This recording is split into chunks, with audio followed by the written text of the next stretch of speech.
Immobilier, effondrement du nombre de prêts, baisse des prix, c'est la pire crise depuis 2008. L'immobilier monte toujours? Eh bien non. Cette affirmation est totalement fausse et du haut de mes presque 50 ans, je sais que l'immobilier peut valoir beaucoup moins cher. J'ai connu un temps que les moins de 20 ans, vous connaissez la suite, c'était un temps avant les années 2000 où l'immobilier était profondément ringard et où être propriétaire était synonyme de fil à la patte et d'emprisonnement. J'ai connu le mètre carré à Paris dans le 16e arrondissement à 10 000 francs français, oui, ça fait 1500 € environ d'aujourd'hui si on prend le taux de conversion de l'époque, souvenez-vous, les 6,55 957 fois. Plus de poules, disait le loto et le slogan du loto à cette époque, puis j'ai connu la hausse de l'immobilier concomitante à la baisse des taux. Lorsque les taux montent, l'immobilier acheté presque toujours à crédit baisse, et inversement, c'est le principe des vases communicants. Pas de crédit immobilier égale pas d'acheteur solvable égale crise immobilière, égale baisse des prix, égale baisse des mises en chantier, égale baisse de l'emploi dans le PDP, égale à terme une crise du logement et une baisse de l'emploi. Et aussi une baisse de l'activité économique. Et une baisse des rentrées fiscales. Et bref, une grosse crise.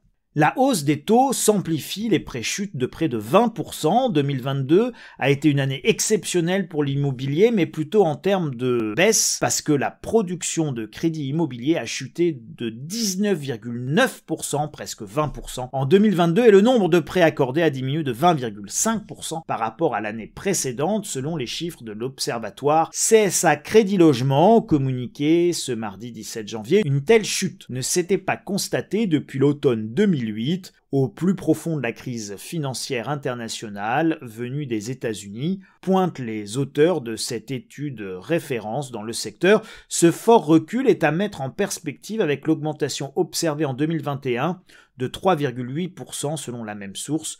Une revalorisation insuffisante du taux d'usure est en cause. Cette dégradation est notamment liée au relèvement successif du principal taux de refinancement de la BCE mi-septembre, puis en novembre, et dans une moindre mesure en décembre, à une revalorisation insuffisante du taux d'usure, un taux moyen qui est à 2,22%. Au quatrième trimestre 2022 compte seulement 1,05 pour la même période en 2021. Il faut remonter à 2016 pour constater un taux comparable, à hauteur de 2,07%. La durée des nouveaux prêts immobiliers en 2022 court en moyenne sur près de 21 ans, 248 mois, et vous savez quoi, les taux montent toujours.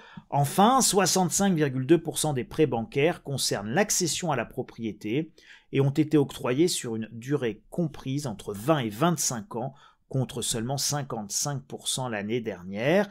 Enfin, l'apport personnel est toujours en augmentation, il a progressé de 43% en 4 ans, ce qui correspond à un supplément d'apport de 7 mois pour les ménages emprunteurs dont les revenus n'excèdent pas 3 fois le montant du SMIC. Hausse des taux, inadéquation du taux d'usure qui entraîne une possibilité de prêt par les banques, baisse des prix, effondrement de volume, incertitude, blocage et encadrement des loyers, sans oublier l'inflation et la terrible fiscalité confiscatoire pesant sur les propriétaires, et vous avez toutes les conditions réunies pour déclencher une terrible crise immobilière en France. Et une crise immobilière se termine toujours par une crise du logement, et une crise du logement par une crise du mal logement. Préparez-vous les amis, préparez-vous en prenant soin de votre logement.